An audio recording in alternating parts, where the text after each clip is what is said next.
Yo, what's going on, everybody? Welcome to the show. I'm the host, T Money, man. It feel good to be back with another episode. This time I'm going to be doing a boxing recap on the fight. So let's just address the elephant in the room.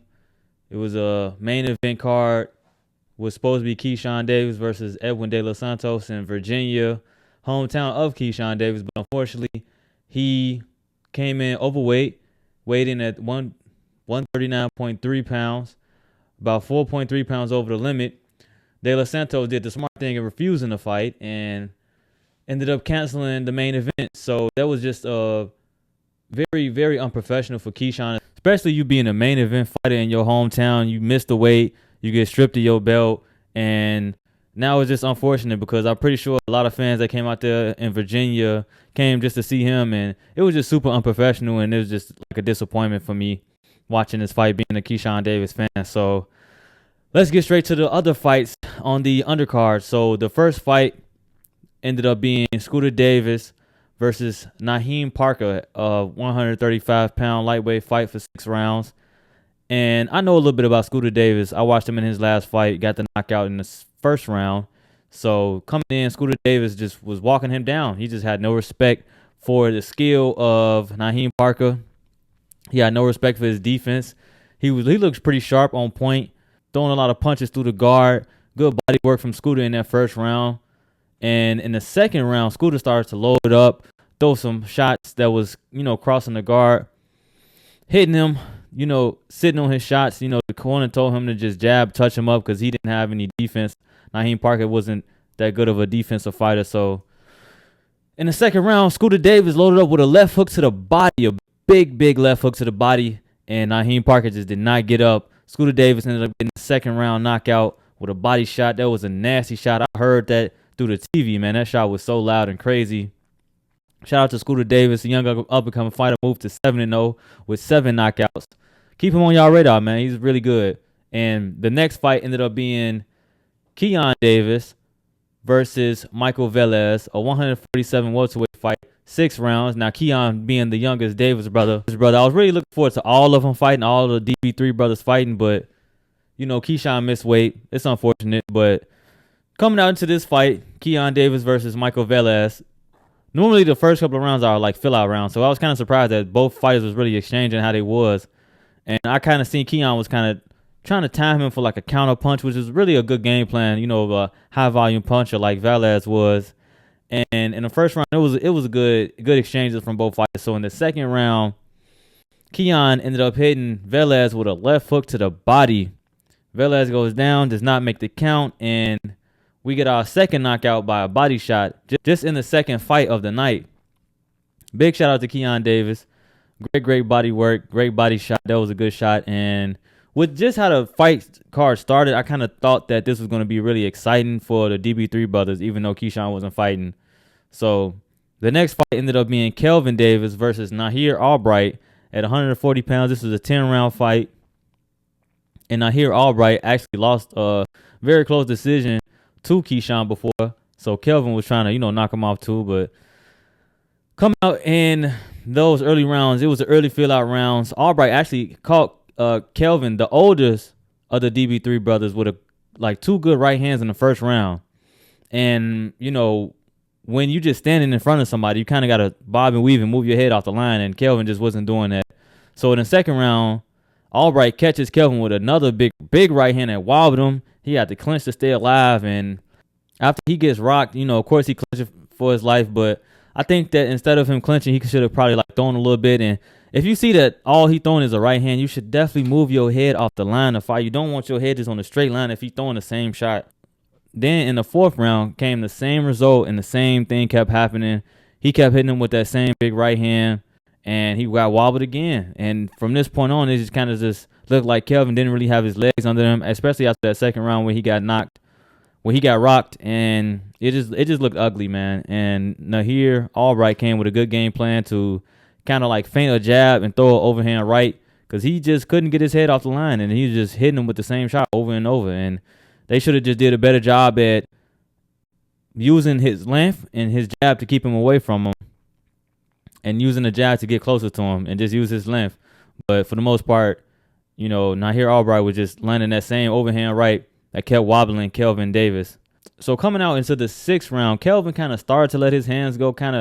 It looked like he had his legs under him, and the 6th round came around, but it still just wasn't enough steam on his punches. He didn't have enough pop, enough to convince me that he got his legs under him. It was just all jabs and left hand. Like, he was just throwing just straight hand. Like, he was just moving so robotic to me. Everything was just straightforward. Like, nothing was, he didn't look like he was in a good rhythm. So it was just looking ugly for Kelvin. Like, after that 2nd round, it just looked ugly for him, and he got hit with some big shots. So he never really had his legs under him after he got rocked in that second round. And by the time the 8th round came, both fighters just looked like they was just gassed. Kelvin didn't have his legs under him, and Nahir Albright was just looking super tired from just throwing the same punches. He was throwing at a higher volume. He was landing more power shots than Kelvin, and it just looked like an L from like the 8th round on. It didn't look like Kelvin did enough to win. He didn't move enough. He didn't move his head enough. He didn't throw enough. It just looked like an L from like the 2nd round on. Albright wins by a split decision, which to me was kind of crazy because one judge had the fight scored a tie 95-95, and I don't know what type of fight they was watching. I'm a big DB3 fan, and it just didn't look too good in there for Kelvin, but you got to be non-biased. I get it, they got the hometown crowd and everything, but just keep everything fair and keep everything at even playing ground, and he just didn't look good that night. Just wasn't his night. And here Albright went and executed his game plan. So he walked away with the split decision victory. So this is what I heard after the fight, that Albright was confronted in his locker room by Keon and Keyshawn, and he got headbutted by Keyshawn, and Albright's trainers had to break up the scuffle because they was trying to jump him basically. And it's like, dude, like it just was a bad night for Keyshawn and his brothers because one took an L, which is cool. If you take your L, take your L. Y'all dap it up. Y'all deal what y'all have to do. Be men about it, but don't be petty and try to jump him because y'all got the home crowd and y'all feel like y'all are, the guys now. And just be unprofessional about it. This was a very, very unprofessional move on Keyshawn. This kind of made his stock fall to me. I don't know who would want to work with him after this.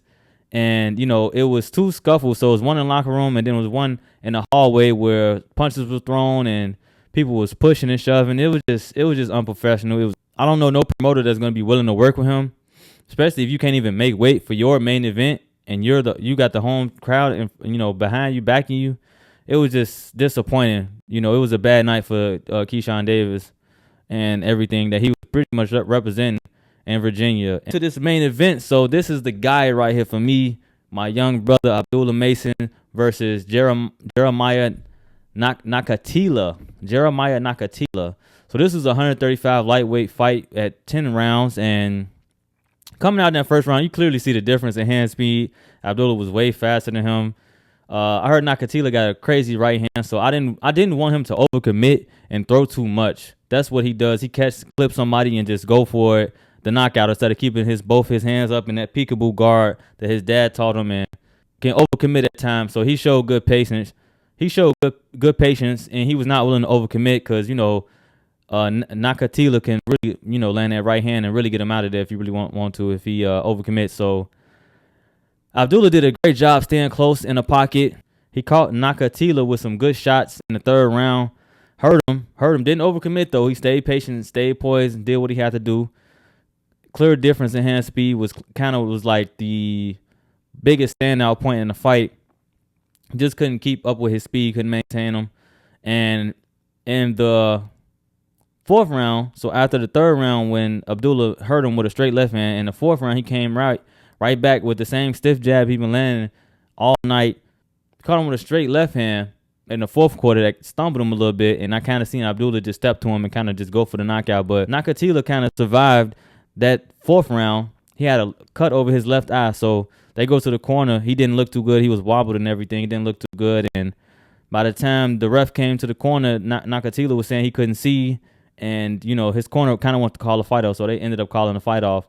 I kind of want to see more from Abdullah and Nakatila, but when you got the advantage of speed and you're landing more effective shots, you don't know how he's feeling because he's not getting hit with nothing and he's getting hit with everything. So TKO victory for Abdullah Mason, a young up-and-coming fighter, really a big fan. It's my brother right here, and I support him. This was a good step for him. Press conference, Keyshawn called him out and was Keyshawn called out Abdullah saying that like we should fight this, that, and the third, and he said he let his hands do the talking. So with you not being even the main event and this being the main event, I feel like a lot of those fans from Virginia kind of went to Abdullah, and a lot of attention went to him because he was the main event and showed up and showed out. So big shout out to Abdullah. Keep doing what you're doing. Keep grinding. That was all for my boxing recap. Make sure you like, share, and leave a comment. Let me know what y'all think. See y'all next time.